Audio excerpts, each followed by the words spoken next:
A pocos días de cumplir los 72, son 24 años los que suman el cargo como presidente de la ciudad. Juan Vivas accedió a este cargo, asumió esa responsabilidad en febrero de 2001 mediante una moción de censura y año y medio después logró en las urnas la primera mayoría absoluta de las 4 que lograrían. Las dos últimas citas con las urnas ha revalidado la confianza de los ceutíes con mayoría, sin apellidos. Pero eso no ha restado estabilidad, y es la estabilidad lo que ha marcado, o una de las cosas que han caracterizado este periodo. Presidente, buenas tardes. Hola, buenas tardes. ¿Lo imaginó hace 24 años, cuando en los 6 que llevaba vigente el Estatuto de Autonomía habían sido 4 las personas que habían pasado por este puesto? No, no lo imaginaba, tampoco imaginaba que yo iba a ser el candidato del Partido Popular en las elecciones de 2003. Yo llegué en 2001, como bien dice, a través de una moción de censura y vine para cumplir un periodo transitorio. Luego el partido, la dirección nacional, decidió que me presentara a las elecciones y el resultado fue el que usted acaba de decir, la primera mayoría absoluta conocida en la historia del Estatuto de Autonomía o de nuestro estatus como ciudad autónoma. Pero vine para cumplir un periodo limitado. Mi perfil no era un perfil característicamente, llamativamente político. Venía precedido de una experiencia muy notable. No digo esto no quiero que suene a vanidad, sino por muchas funciones llevadas a cabo en el ámbito de la administración del entonces ayuntamiento y recién estrenada ciudad autónoma, y venía para cumplir un tiempo provisional.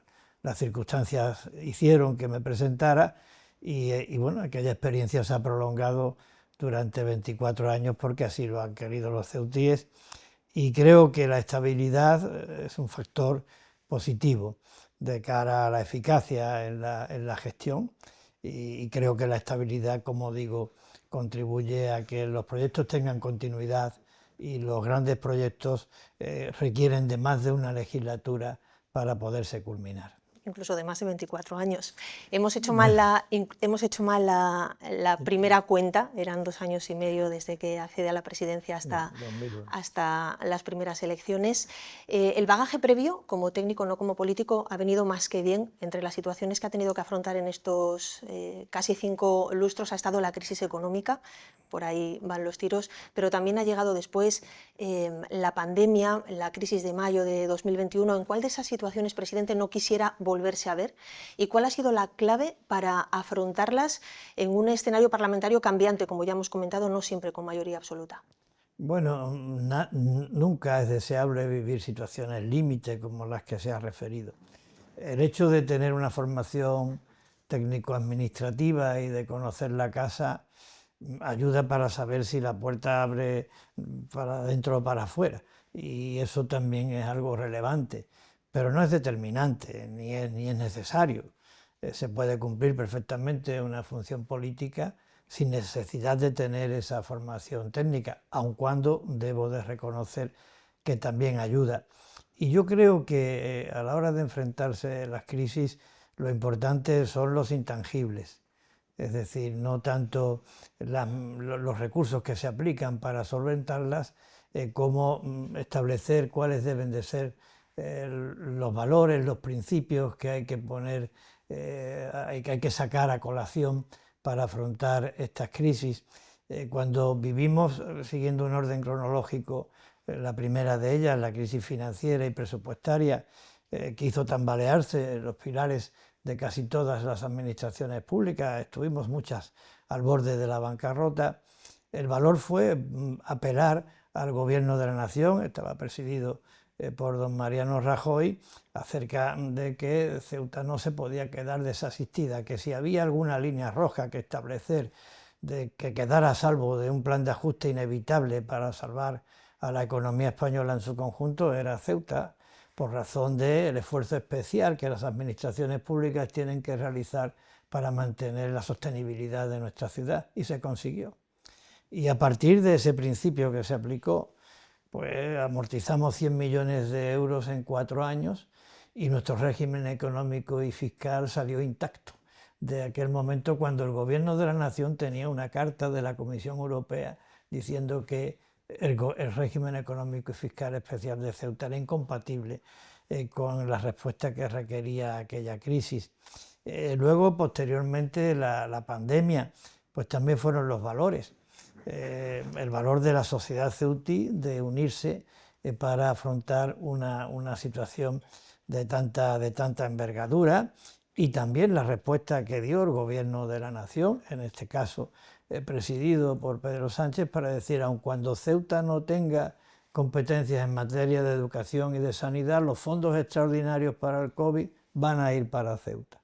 Y esto nos permitió, pues, llevar a cabo unas campañas de prevención, de rastreo de la enfermedad, de vacunación, que estuvieron al nivel de las mejores comunidades autónomas en el conjunto de España, y nos permitió también poner en marcha los planes Ceuta Resiste, con lo cual esto permitió que aguantaran el tirón derivado de las restricciones a la movilidad y al desarrollo de la actividad económica, el tejido productivo de Ceuta, nuestras pymes, los autónomos, los trabajadores por cuenta ajena.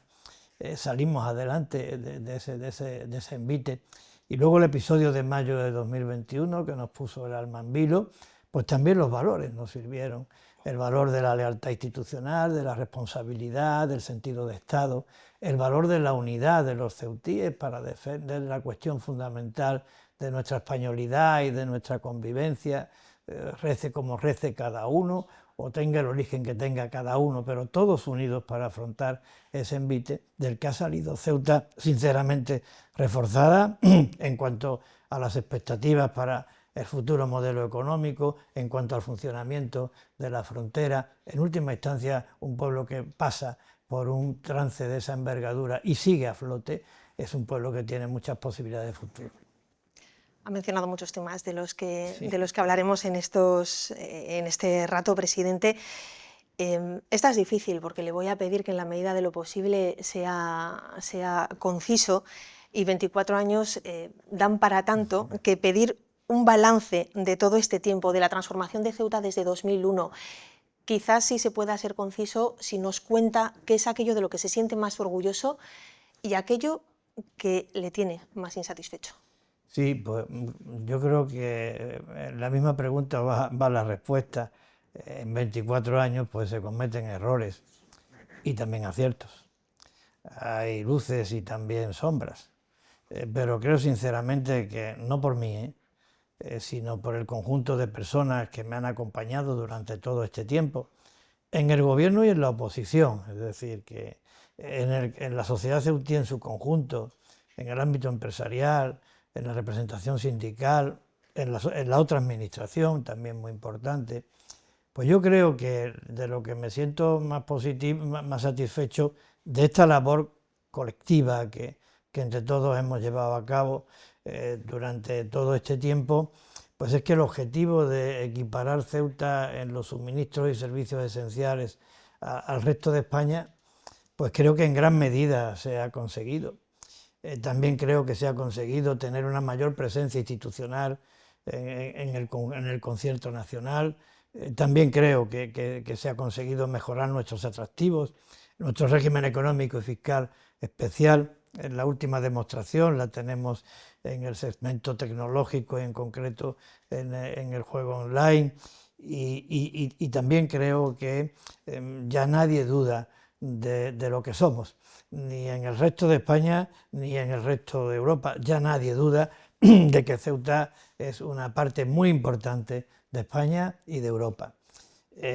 Las asignaturas pendientes pues están en el sentir de los ciudadanos de Ceuta. Las asignaturas pendientes son las preocupaciones de los ceutíes, y por tanto creo que el empleo y sobre todo el paro juvenil pues sigue siendo una asignatura pendiente de la que no nos podemos sentir satisfechos, pese a que si uno analiza las cifras de la evolución de la seguridad social, de las altas en seguridad social en nuestra ciudad, pues desde cuando empezamos en 2001 a día de hoy, ahora hay 8.300 personas más cotizando a la seguridad social. Esto significa en este tiempo un incremento del 54%. Alguien puede decir, es que es mucho tiempo. Bueno, pero es que si lo comparamos con la media nacional es un 15%, esos 15 puntos por encima de la media nacional. Luego creo que el dato es positivo, pero pesa muchísimo más la cantidad de personas en Ceuta y en particular de jóvenes que quieren trabajar y no pueden y que hay que afrontarlo. Es verdad que estamos haciendo esfuerzos en materia de formación, cuestión fundamental, y es verdad que el horizonte en lo que concierne al modelo económico, a la estructura económica de Ceuta, esa centrada en la idea de más Europa, más España verde, azul e inteligente, está dando síntomas de que es una aspiración nada utópica, sino todo lo contrario, que es alentadora. Y luego el tema de la vivienda, también es una asignatura pendiente. Pero también en esta legislatura se están sentando las bases. En esta legislatura se aprobó definitivamente, en la anterior y esta, pero creo que en los últimos meses del anterior, el Plan General de Ordenación Urbana, que es una ventana abierta a la posibilidad de construir viviendas, ya se ha programado y establecido un calendario para la cesión de Fischer, de Fuentes Pila, de Otero, el 8% de toda la superficie de Ceuta en el centro de Ceuta, para construir viviendas y dotar equipamientos. Y recientemente el Pleno de la Asamblea ha aprobado un plan para construir 1000 viviendas sociales para alquiler y de precio asequible. Pero esas son las grandes cuestiones y por tanto los asuntos en los que tenemos que incidir de una manera, yo creo que decidida y enérgica. Es, por lo tanto, el todavía mayor desarrollo y consolidación de ese nuevo modelo al que aludía Verde Azul Inteligente, que mire más a España y Europa que a terceros países. Uno de los principales retos que se afrontan, y hablando de ello, esta semana hemos asistido a la primera prueba, ejercicio, no sabemos cómo llamarlo, exitoso de la esperada aduana comercial. ¿Qué papel ha de jugar también en el futuro de Ceuta? Las conexiones y las comunicaciones, Ana, son unos aspectos y factores fundamentales para el desarrollo de los territorios. Y eso lo sabíamos desde hace 24 años. Y hoy estamos bastante mejor. Conexiones y comunicaciones. Las conexiones. Bueno, Ceuta hoy es una de las primeras ciudades de España en la extensión de la fibra óptica. Y además estamos conectados con la península a través de fibra óptica de una manera, yo creo que muy satisfactoria. Esto es lo que da pie a que podamos pensar en el sector tecnológico como uno de los pilares de desarrollo económico de nuestra ciudad. El otro aspecto también muy importante de la conectividad y de las comunicaciones en una isla, pues es el ámbito de la suficiencia energética.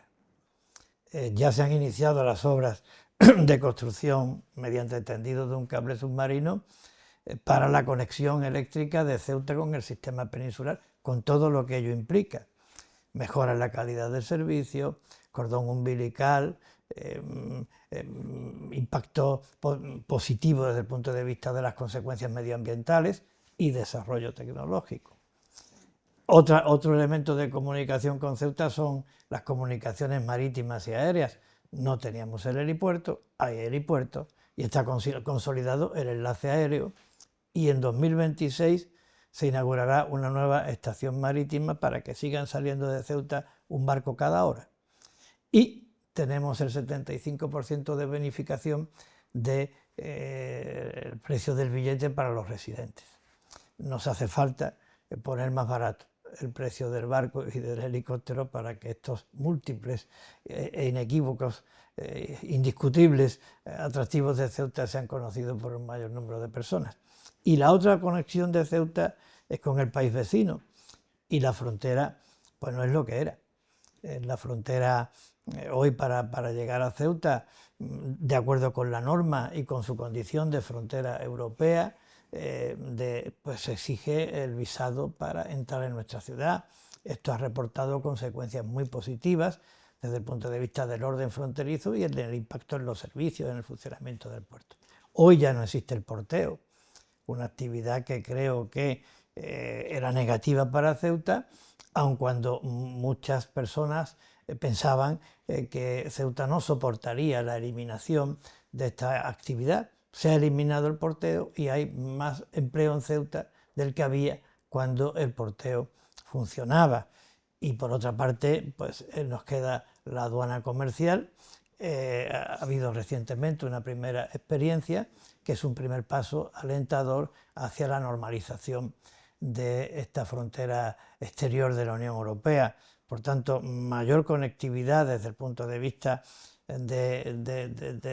eléctrico, en fibra óptica, mejores comunicaciones y una frontera más normalizada. Tienen que ser claves para el futuro de estabilidad de Ceuta que todos deseamos.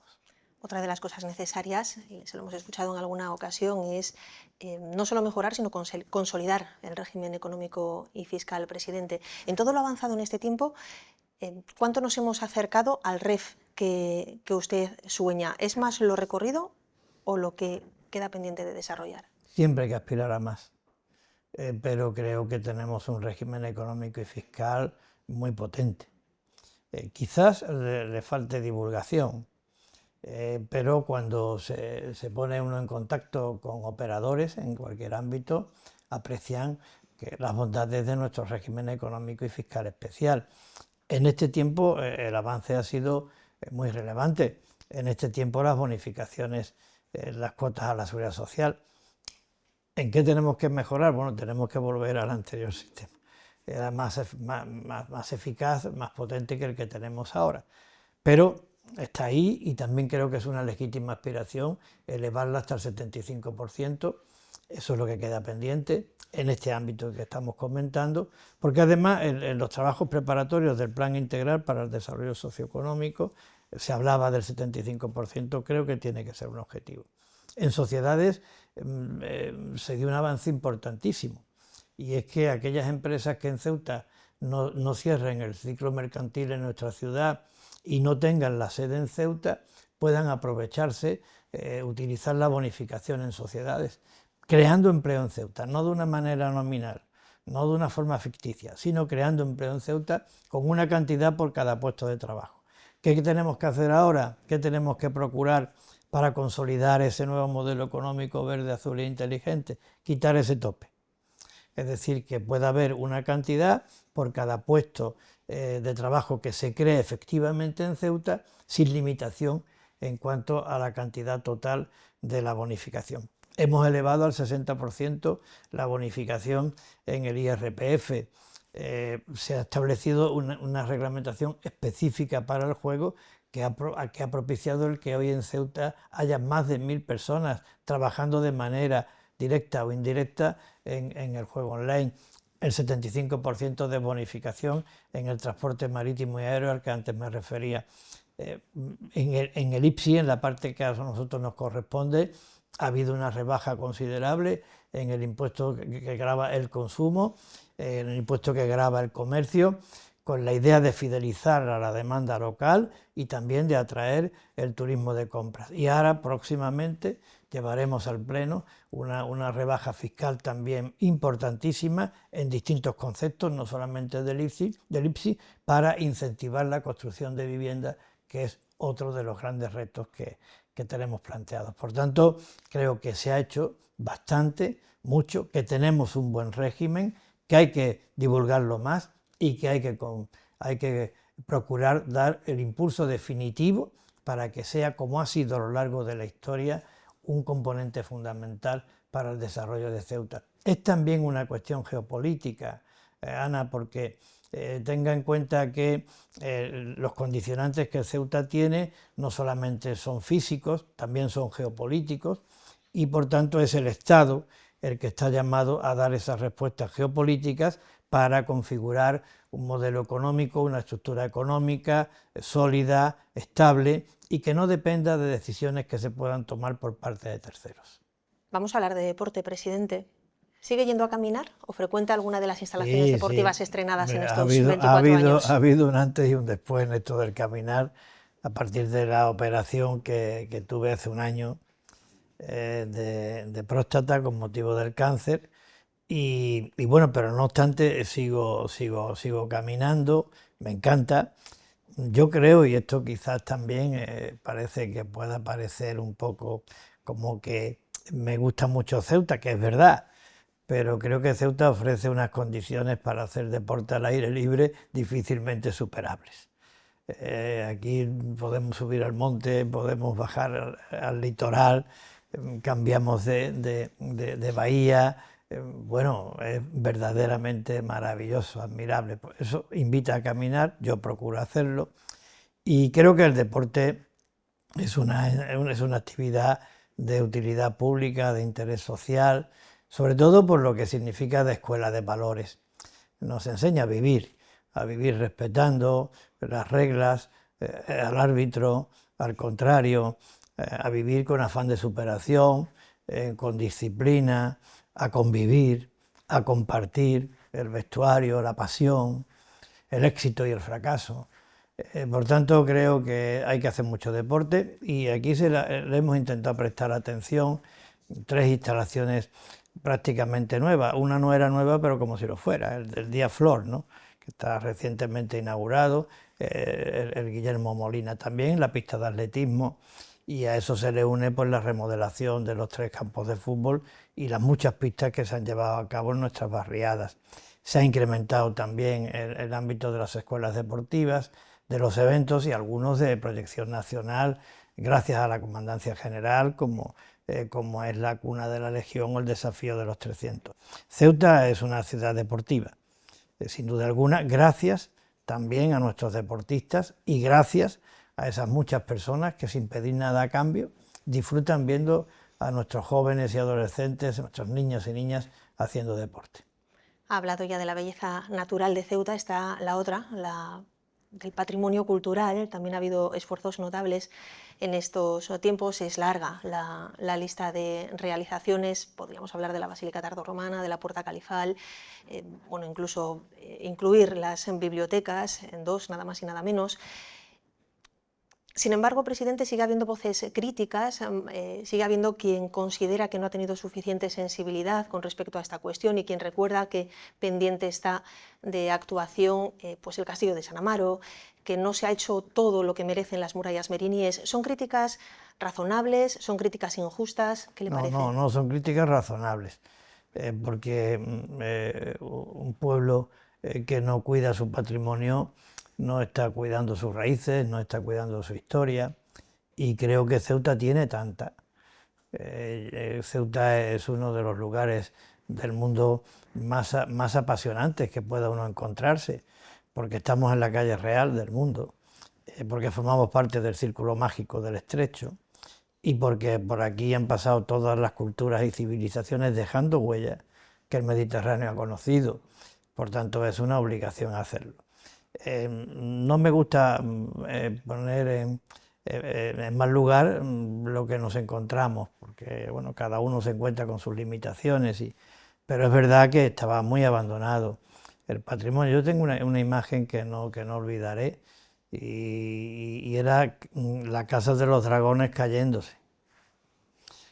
Bueno, creo que de eso a, como usted ha dicho antes, recuperar la Basílica Tardorromana, recuperar la Puerta Califal, el yacimiento de Huerta Rufino, el lienzo norte de las murallas reales, los baños árabes, la estación del ferrocarril, las esculturas que nos ponen en evidencia por la calle a los ceutíes y a quienes vengan, que aquí la mitología estuvo presente, está presente con Hércules, con Calipso, con Ulises, que por aquí Roma dejó su paso, la época dorada califal, la llegada de los portugueses que nos introducen en la era moderna, que tenemos aquí un foso real inigualable en el mundo, hecho por el sobrino del autor de la Torre de Belén, Patrimonio de la Humanidad, el ingeniero Arruda.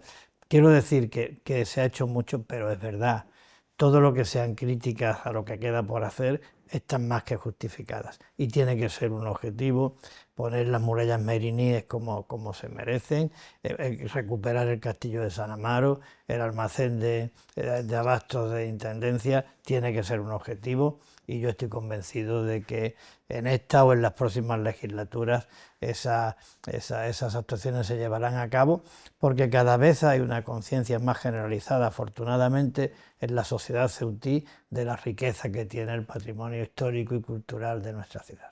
Quizás sea una respuesta... Las esculturas también, lo he citado, ¿no?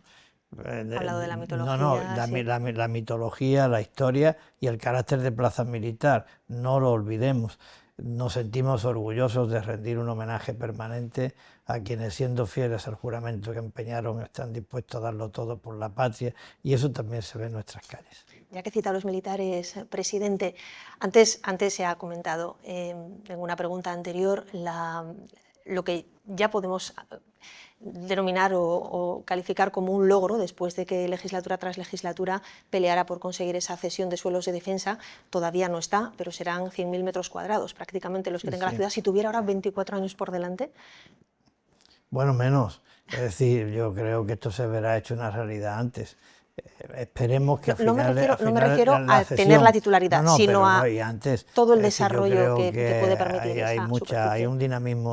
hay un dinamismo extraordinario en el área de fomento, y ya están pensando en lo que se va a hacer.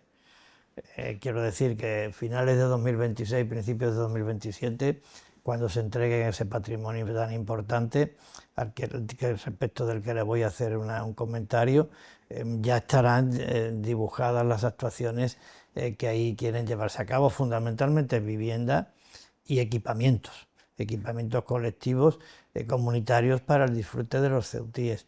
Pero esto no es lo que se va a hacer, no es fácil, porque no solamente consiste en decir desafecto este suelo del uso de defensa, sino que además resulta que busco la fórmula para cedérselo gratis a la ciudad. Yo, que tengo ya, como usted dice, 24 años y muchos plenos a mis espaldas, he visto como aquí era un objetivo que se ceda el suelo y que se ceda gratis. Y no se podía porque la ley lo impide. ¿Cómo se ha conseguido que la ley se cumpla? Pues que sea otro ministerio el que le pague al Ministerio de Defensa lo que el suelo vale. Por tanto, es una fórmula de cesión con pago por parte de un tercero que es el mismo gobierno de la nación. Creo que eso es importante. Y también es importante que el producto que se obtiene de la venta se invierta en Ceuta. Es decir, esta cesión de suelo no significa repliegue por parte del Ministerio de Defensa. Ni lo queremos ni es posible, todo lo contrario. Significa una afirmación del Ministerio de Defensa que va a mejorar sus instalaciones como consecuencia de este dinero que va a recibir del Ministerio de Política Territorial.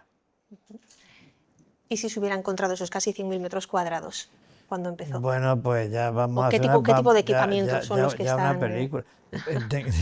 Esto ya es la parte del guión de la película que nos queda por hacer, Ana, pero creo que es un sitio importantísimo, y no es la primera vez en la historia de Ceuta.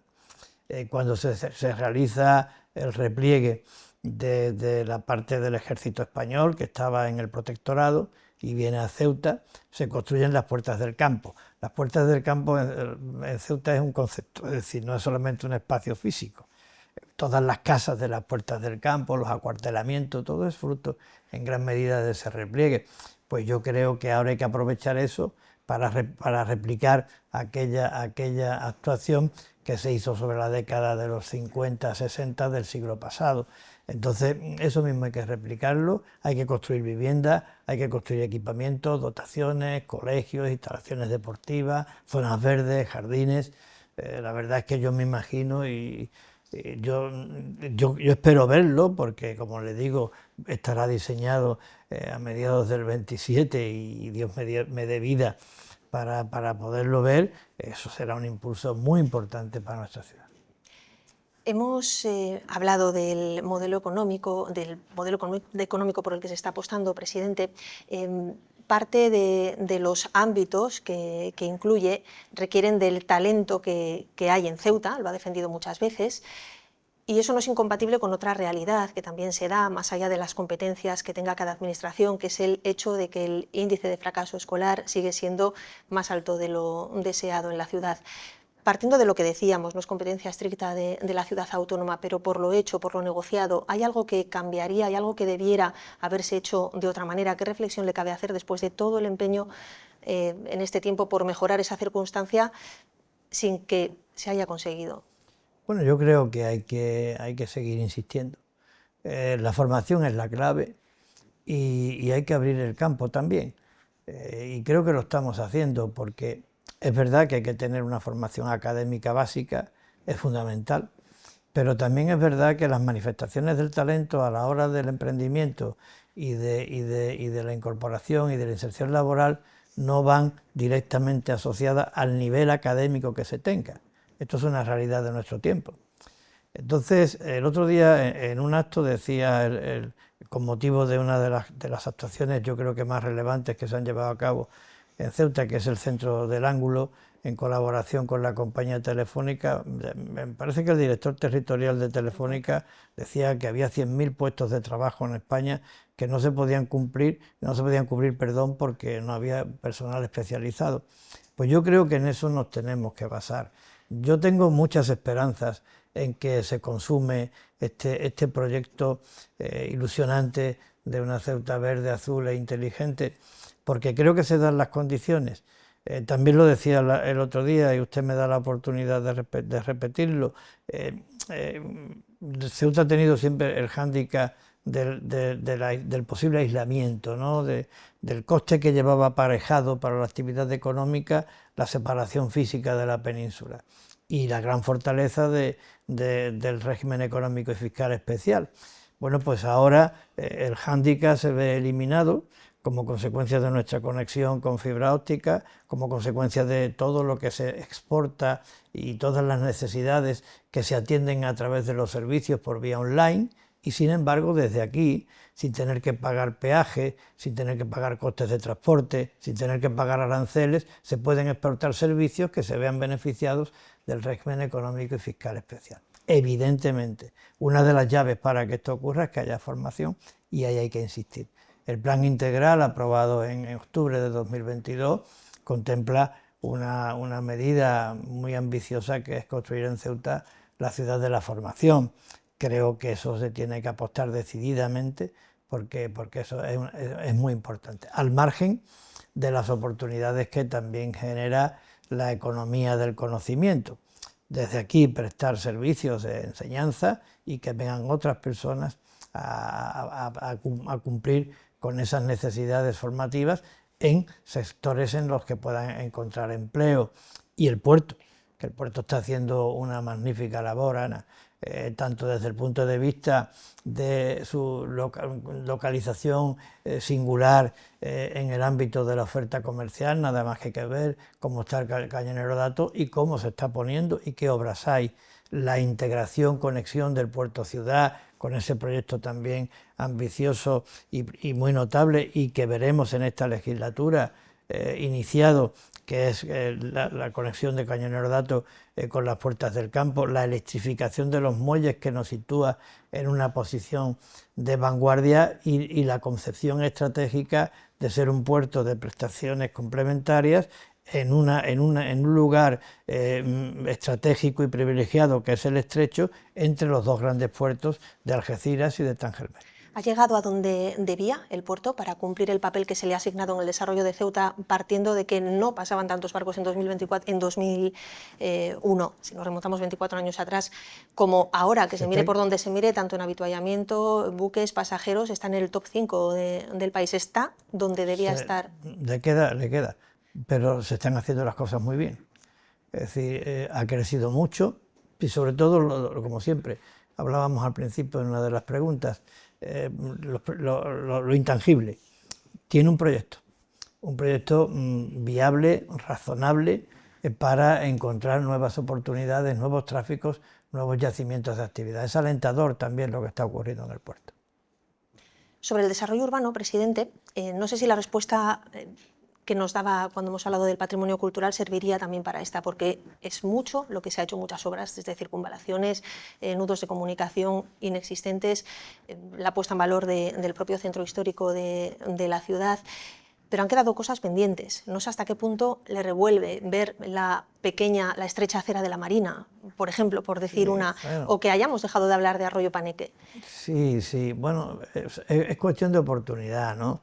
Es decir, los recursos son escasos y susceptibles de usos alternativos. Esto parece de primero de económicas, pero es cierto lo que le digo. Hay veces que hay que elegir entre una opción u otra, pero yo creo, Ana, sinceramente, que habiendo muchas cosas pendientes, se ha invertido mucho en desarrollo urbano y en equipamiento urbano. Usted lo decía, el centro de la ciudad es otro, desde el punto de vista de la regeneración, y eso trae implícito también un factor de dinamización desde el punto de vista de la actividad económica, de los servicios, del empleo. Es otro desde la Plaza de África hasta el final de la Calle Real, pasando por la Plaza de los Reyes, por la Plaza del Teniente Ruiz, por todo lo que constituye esa almendra, ¿no? Pero es que no solamente ha sido en el centro, la red principal viaria, el desdoblamiento de las Palmeras, el nudo circulatorio de Puertas del Campo, Sardinero, El Morro, la urbanización de Loma Colmenar, que dio pie a la construcción del hospital, los accesos al Príncipe, los planes en barriada, la rehabilitación de las fachadas. Es decir, creo que el esfuerzo inversor llevado a cabo en la transformación urbana de Ceuta ha sido notable. Más de 1.500 plazas de aparcamiento. Yo creo que no podemos sentirnos satisfechos porque queda mucho por realizar, pero el esfuerzo ha sido indudablemente notable. Se está aquí porque se quiere, ha dicho sí, en diferentes ocasiones, sí, en distintas circunstancias. La pregunta es, ¿quiere seguir, presidente? Bueno, no parece muy recomendable, ¿no, Ana? Porque ya lo de 24 años suena ya como una cosa, pues imagínense lo que significaría más tiempo, ¿no?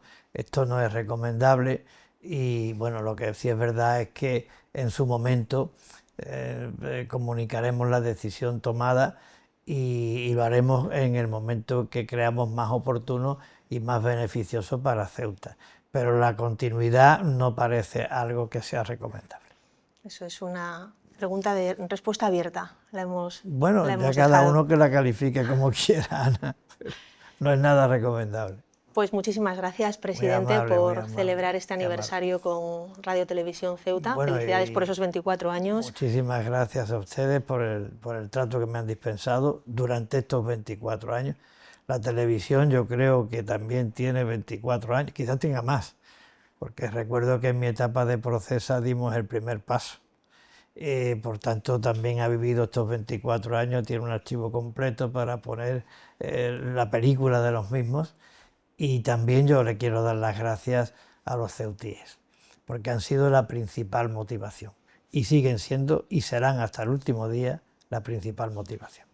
Felicidades también por adelantado por ese próximo cumpleaños. ¿Lo celebrará con el nieto? También ha habido tiempo para hacerse abuelo. Lo celebraré con el nieto y espero que también con el nieto lo más importante. Y también esperando que el Madrid pase la eliminatoria esta que tan encauzada está con el Manchester City.